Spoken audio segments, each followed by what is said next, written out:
Writing, spoken English, vocabulary এবং personality ডেভেলপমেন্টের course করতে চাও, একদম জিরো। ভয়েস চেঞ্জ কত কঠিন, কত কঠিন হয় এই ভয়েস চেঞ্জ। একদম চুটকি মারতে মারতে এই সমস্ত প্রশ্নের উত্তরগুলো দিতে পারবে। ভালোভাবে ভিডিওটা শেষ পর্যন্ত দেখতে থাকো। আর যারা হাতে ধরে ধরে আমার কাছে grammar, writing, spoken English, vocabulary এবং পার্সোনালিটি ডেভেলপমেন্টের কোর্স করতে চাও, একদম জিরো লেভেল অর্থাৎ শূন্য, কিছুই জানো না, সেই লেভেল থেকে ক্লাস করতে চাও, তারা আমার এই যে হোয়াটসঅ্যাপ নাম্বার দেখতে পাচ্ছ না, এই হোয়াটসঅ্যাপ নাম্বারটা স্ক্রিনশট না, মোবাইলে স্ক্রিনশট নিলে এবার এই নাম্বারে হোয়াটসঅ্যাপে আমাকে হাই লিখে পাঠাও। কল বা মেসেজ করো না, পার ডে বহু কল আসে, সব কলের রিপ্লাই দেওয়া সম্ভব না, কারণ হোয়াটসঅ্যাপে আমাকে মেসেজ করে পাঠাও, হাই লিখে পাঠাও, আমি সব ডিটেলস তোমাকে দিয়ে দেবো, নতুন ব্যাচের আপডেট। দেখো, এই টু ওয়ার্ডস ভয়েস চেঞ্জ, দুটো ওয়ার্ডের ভয়েস চেঞ্জ আমরা কিভাবে কি করব। প্রথমে হচ্ছে অ্যাক্টিভ ভয়েসে আমাদের কি থাকবে, ভার্ব প্লাস অবজেক্ট, এটা অ্যাক্টিভ ভয়েসে থাকবে। এখান থেকে যখন প্যাসিভ ভয়েস করব তখন let plus object plus be plus V3, এটাও বসবে। কিছু বুঝতে পারলে না? বোঝাচ্ছি, দেখো। তাহলে ভার্ব প্লাস ভার্ব মানে কি, কাজ করা, শরীর দিয়ে আমরা যেগুলো করি সেটাকে ভার্ব বলে। তাহলে এই যে ভার্বটা, ভার্ব প্লাস অবজেক্ট, আমি যদি এখানে বলি ডু আর তার সঙ্গে যদি বলি ইট, ডু ইট, তাহলে ডুটা এখানে হচ্ছে ভার্ব, ইটটা এখানে হচ্ছে অবজেক্ট। এরকম যদি কোনো অ্যাক্টিভ ভয়েস থাকে, এখান থেকে আমরা যদি প্যাসিভ ভয়েসে চেঞ্জ করি, তাহলে আমাদের প্রথমে লিখতে হবে লেট, লেটটা আমাদের প্রথমে লিখতে হবে। তাহলে লেট লিখলাম। তারপর অবজেক্ট, অবজেক্ট কোনটা, এখানে অবজেক্ট আছে কোনটা, ইটটা এখানে অবজেক্ট, তাহলে আমরা এখানে অবজেক্টে ইট লিখবো, লেট ইট। তারপর আমরা কি লিখবো, বি লিখবো, লেট ইট বি। এই ডু যদি আমাদের ভার্ব হয়, ডু এর V3 ফর্ম কি, ডু ডিড ডান, তাহলে ডান হচ্ছে V3 ফর্ম, তাহলে V3 ফর্ম হচ্ছে ডু এর ডান, DONE ডান। দেখো হয়ে গেল, এই তো ভয়েস চেঞ্জ হয়ে গেল। তাহলে ডু ইট মানে এটা করো, লেট ইট বি ডান মানে এটা করা হোক, এই তো ভয়েস চেঞ্জ, এই তো আতিপাতি জাতি।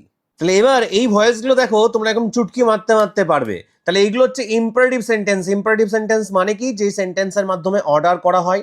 অর্ডার মানে কি, আদেশ দেওয়া হয়, মানে এটা করো, ওটা করো, এটা করো না, ওটা করো না, এখানে যাও, ওখানে যাও, জল দাও, সুইচ অন করো, এসি অন করো, এইটা কেনো, ওটা কেনো না, এই বিবৃতিগুলোকে ইম্পারেটিভ বলে। মানে অর্ডার, রিকোয়েস্ট আর অ্যাডভাইস থাকলে ইম্পারেটিভ। তার মধ্যে শুধুমাত্র আমরা অর্ডার দিয়ে, মানে দুটো ওয়ার্ড, টু ওয়ার্ডস এর ভয়েস চেঞ্জগুলো আমরা আলোচনা করব।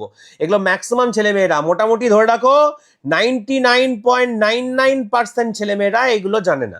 একটু আশেপাশে বাড়ি আসে তো, তাদেরকে জিজ্ঞেস করো না এই প্রশ্ন, দেখো পারবে না তারা। এই হাত চাপা দিদি পড়ে পড়ে, এই নোট মুখস্থ করে করে কতদিন চলবে? হাত চাপা দিদি পড়ে পড়ে গোটা জেনারেশনটাই হাত চাপা দিদি মুখস্থ করে করে, ন্যারেশন চেঞ্জ, ভয়েস চেঞ্জ, সব সাজেশন। এই সাজেশন করে করে জীবনটা একটা ছোট্ট সাজেশন হয়ে যাচ্ছে। তারপর চাকরির পরীক্ষায় এসে কি হচ্ছে, মুখ থুবড়ে পড়তে হচ্ছে, আবার জিরো লেভেল থেকে স্টার্ট করতে হচ্ছে। তাই চলো এগুলো তোমরা নিজেরাই পারবে। দেখো, কল হিম, এরকম যদি কোনো সেন্টেন্স থাকে, প্রথমে কি বলেছি, লেট লিখতে হবে। তাহলে এখান থেকে এটা অ্যাক্টিভ ভয়েসে আছে আমাদের, এখান থেকে চেঞ্জ করতে হবে আমাদেরকে প্যাসিভ ভয়েসে। পিভি মানে হচ্ছে প্যাসিভ ভয়েস। তাহলে আমরা প্রথমে কি লিখবো, লেট লিখবো। দেখো লেট লিখে দিলাম প্যাসিভ ভয়েসে, প্রথমে আমরা লেট লিখলাম। তারপর অবজেক্ট আছে, অবজেক্ট কোনটা, হিম, তাহলে লেটের পর আমরা হিম লিখবো। তারপরে লিখবো কি, লেট হিম, তারপরে বিটা বলে এখানে লিখবো এখানে। তারপরে কলের V3 ফর্ম কি, কল্ড, CALLED। এবার তুমি ভার্বের কোনো ফর্ম জানো, তুমি কিভাবে ভয়েস চেঞ্জ করবে? তোমাকে তো এই চুটকি মেরে মেরে 1-2 মিনিটের ভিডিও দেখে তো শিখতে পারবে না।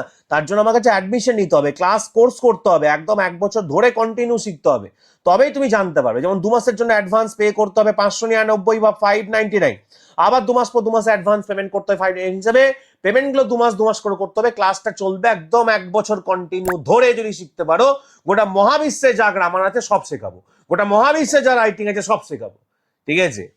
নেক্সট, এবার হেল্প হয়, এরকম যদি কোনো সেন্টেন্স থাকে তাহলে প্যাসিভ ভয়েস আমরা কি লিখবো, প্রথমে আমরা লিখবো কি, লেট, লেট লেখা রয়েছে, লেটটা লিখবো। এবার অবজেক্ট, অবজেক্ট কোনটা, হার্টটাই বসবে এখানে, সি বসবে না, হ্যাঁ, লেট হার্ট। তারপরে কি লেখা আছে, বি লেখা আছে, তাহলে বি বসাবো, লেট হার্ট বি। হেল্পের V3 ফর্ম কি, HELPED, let her be helped. তাই হেল্পার মানে তাকে সাহায্য করো, লেট হার বি হেল্পড মানে তাকে সাহায্য করা হোক।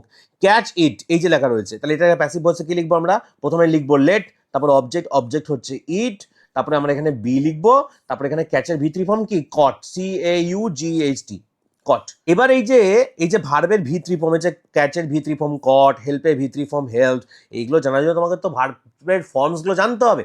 1000+, 1000-এর ওপর ভার্বের ফর্মস আমার রেডি আছে, তারা অ্যাডমিশন নেবে, ক্লাস করবে, তারাই তো জিনিসগুলো পাবে। হোল্ডের V3 ফর্ম কি, let it be, HELD, held. Push it লেখা রয়েছে, তাহলে এটার প্যাসিভ ভয়েসে লিখতে হবে, লেট লিখলাম, ইট লিখলাম, বি লিখলাম, পুশের V3 ফর্ম কি, PUSHED, পুশড। এগুলো সব রেগুলার ভার্ব, যেমন ইডি যেগুলো দেখতে পাচ্ছেন সব রেগুলার ভার্ব, যেমন help, help, help, call, call, call, এগুলো সব রেগুলার ভার্ব। ইরেগুলার ভার্ব কি, যেমন কট, এটা ইরেগুলার ভার্ব, মানে রেগুলারিটি মেনটেন করে না।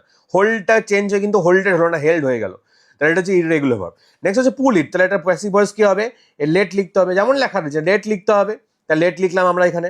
তারপর লেটের পর কি লিখলাম, অবজেক্ট, অবজেক্ট কোনটা, এখানে ইট আছে, তাহলে LET লেট, ইট, তারপরে বি পুল, PULLED পুলড।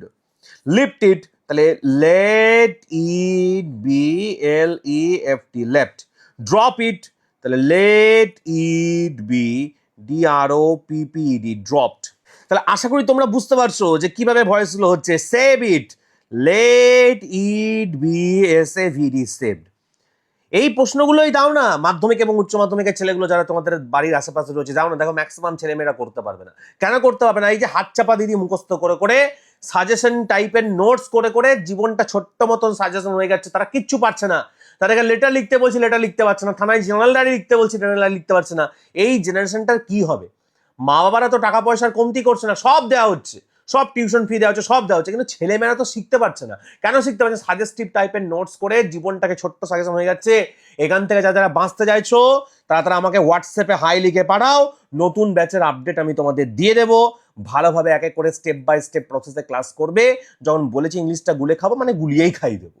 তাহলে এইগুলো সবগুলো পারবে। দেখো, share it, let it be share, check it, let it be check, count it, let it be counted, watch it, let it be watch, touch it, let it be touch, cover it, let it be covered. সব পারবে। দেখো, ready করা আছে তোমাদের জন্য question. Carry it, let it be carried, hide it, let it be hidden, change it, let it be changed, repair it, let it be repaired, finish it, let it be finished, open it, let it be opened, close it, let it be closed, read it, let it be read, write it, let it be written, buy it, let it be bought, sell it, let it be sold, clean it, let it be cleaned, wash it, let it be washed, cut it, let it be cut, bring it, let it be brought, send it, let it be sent, keep it, let it be kept, paint it, let it be painted, fix it, let it be fixed, fold it, let it be folded, pack it, let it be packed, lock it, let it be locked, move it, let it be moved, throw it, let it be thrown. And last question, break it, let it be broken. এই তো চুটকি মারতে মারতে সব এগুলো দেখো ready হয়ে গেল। আবারও বলছি, যারা হাতে ধরে ধরে শিখতে গেছে, 1-2 মিনিটের ভিডিও শিখে কিছু হবে না। এগুলো তো ভয়েস চেঞ্জের অ্যাডভান্স লেভেল, তোমাকে বেসিক জানতে হবে। তো যেমন I play cricket, cricket is played by me, কেন ইজ হচ্ছে, টেন্স জানতে হবে তোমাকে ভয়েস চেঞ্জ করার জন্য। এগুলো তো না জানে এইসব পুট বলে দিলাম, উলুং উলুং ফুলুং, গ্লিং গ্লিং ক্লিং নি তুমি মাথা ঢুকে গেলো তোমার, তা তো হবে না। স্টেপ বাই স্টেপ প্রসেসে, সিঁড়িতে আমাদের স্টেপ বাই স্টেপ প্রসেসে সিঁড়িতে ভাবতে হবে। এখান থেকে লাফিয়ে যদি তুমি ভাবো এখানে চেপে যাবো, তা তো হবে না। তুমি টেন্স জানো না, তুমি কিছুই জানো না, তো তুমি ভয়েস লোক পারবে কি করে? তোমাকে শিখতে হবে। তো না জানতেই পারো, অসুবিধা নেই, বাট জানার চেষ্টা রাখতে হবে, তবে তুমি জানতে পারবে। স্টেপ বাই স্টেপ প্রসেসে 1 বছর ধরে ধরে যদি ক্লাস করতে পারো, গোটা বিশ্বে যা গ্রামার সব শিখিয়ে দেবো। যে কোনো সেন্টেন্স লিখতে পারবে। গ্রামার নিয়ে তোমাদের সমস্যা হবে না। তার রেফারেন্স বই তো বাজারে প্রচুর আছে, মানে বই তো বাজারে প্রচুর আছে, সেখান থেকে দেখে তো করা যেতে পারে। গ্রামারটা তোমার বই থেকে তুমি শিখতে পারবে না, গ্রামার তোমাকে হাতে ধরে ধরে শেখাতে হবে। যদি বুদ্ধি থাকে তো বুঝে গেছো যে কি করতে হবে আর কি করা উচিত। এখন যদি সময়কে সম্মান না দাও, তাহলে সময় কিন্তু একদিন তোমাকে সম্মান দেবে না। এখন সময়কে যদি তুমি বগলবাজি দাও, সময় একদিন তোমার এমন বগলবাজি দিয়ে চলে যাবে, তুমি নিজে বুঝতে পারো তোমার সঙ্গে কি হলো না হলো।